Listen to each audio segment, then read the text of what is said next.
Hello everyone, welcome back to the channel. You find us here on the farm today. We're in the 4th week of April and this is when we start to do a lot of our planting out. So one of the things we're planting out today is asparagus.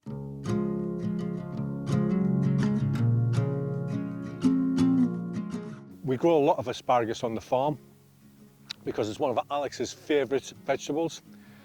And it's also very much the taste of spring asparagus. We tend to start harvesting it first or second week in April, and then we progress all the way through, usually to the end of May. It's the 6 weeks harvesting period, and that's it. But it's very important that we have lots and lots of asparagus for Alex. We have about 100 existing crowns at the moment, asparagus crowns. We've got about 2/3 of them in our outside bed here. If you have a quick look, we'll see some of our asparagus coming through. See it coming through there. Another spear here, just coming through. Because it's such a favourite vegetable of Alex's, we've had lots of conversations with him about whether or not we should grow more, and we're actually doubling the amount of asparagus crowns we've got. So as I say, we've got about 100 already. About 2/3 of them are outside in this bed, and then we've got another third inside one of the polytunnels. And that's where we're going to go to next, because Lucy is currently planting out the 100 crowns that arrived yesterday.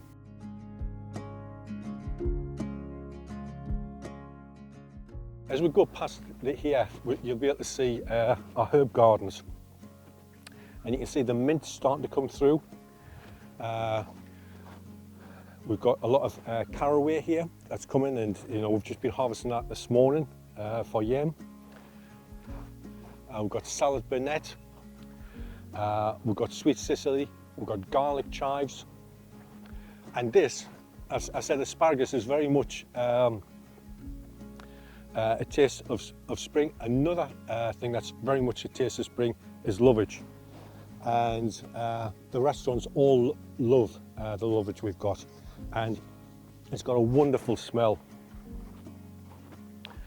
Then we had garlic chives across there, and these are sort of ordinary chives, and you can just start to see that they're going to burst into flower shortly.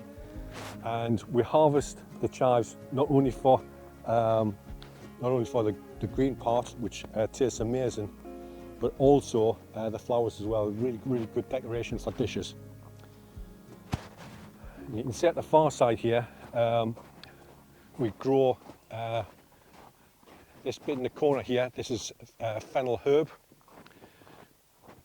This will end up being about 1 metre tall, and is very much, again, a favoured herb of the restaurants. But we'll go and see Lucy now and see what she's doing.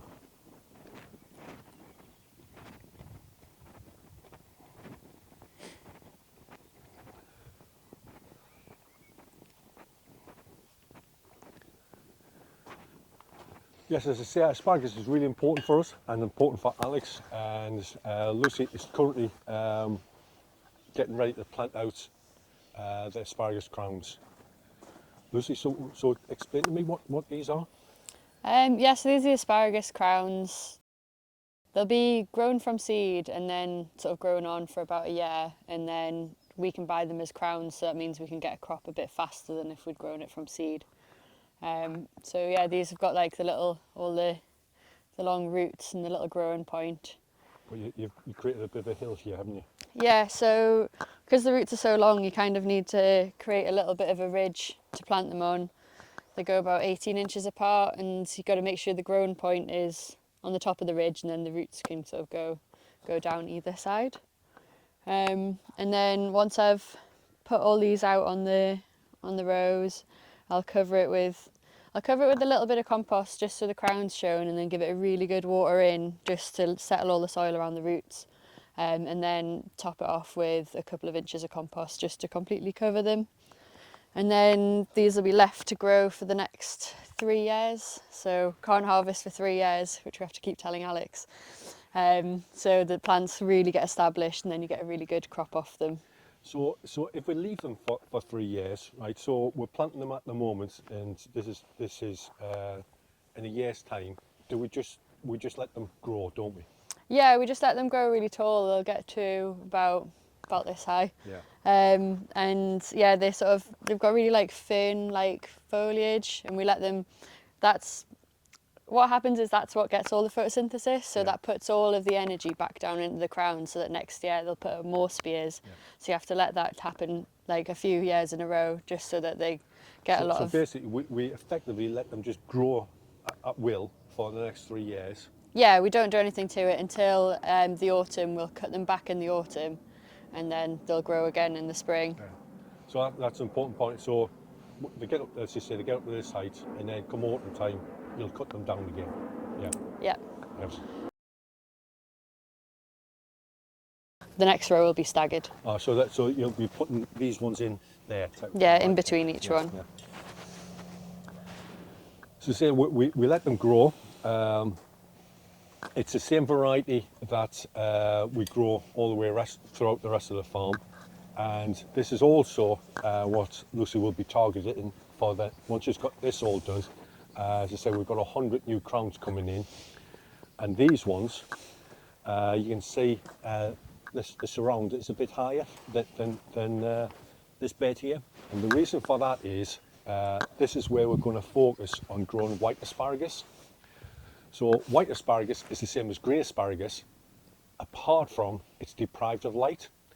So we will plant them in here, just very much as Lucy's doing at the moment, and then we will cover them, and then it's like Lucy says, we will let them go for 3 years, but on the following year we'll then start and harvest them. So when they're ready to pop through, we will have this covered. We'll probably put another piece of wood on the top here, so it's a bit higher, and then we'll have black fabric covering the whole lot, so it's completely deprived of light. And it's the light that turns the asparagus green. Because it's deprived of light, they're white asparagus. And other than the colour, the taste will be exactly the same. What we try to do is we will harvest the asparagus on the morning and take it straight into the restaurant, so that the amount of time between harvesting and giving it to the chefs is as minimal as possible. And that minimising the period and time really enforces the freshness and the taste of the asparagus.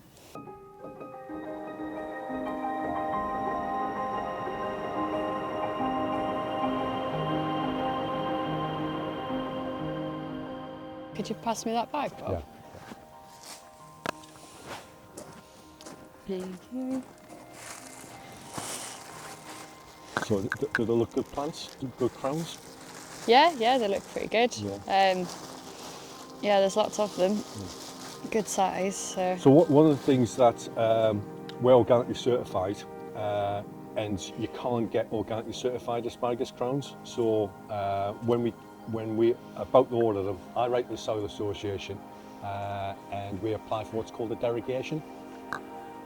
And basically say we can't buy organically certified crowns, we've had to buy non-organic ones. But what we do over these 3 years, and then subsequently we grow them organically, and so when we start to harvest, they will be organically certified. So I've got to say that it's as gardeners, you've got to be patient. To be growers of asparagus, you have to be doubly patient, because you're talking about waiting 3 or 4 years. But we're going to have to get the chefs to be patient as well. That's a good point.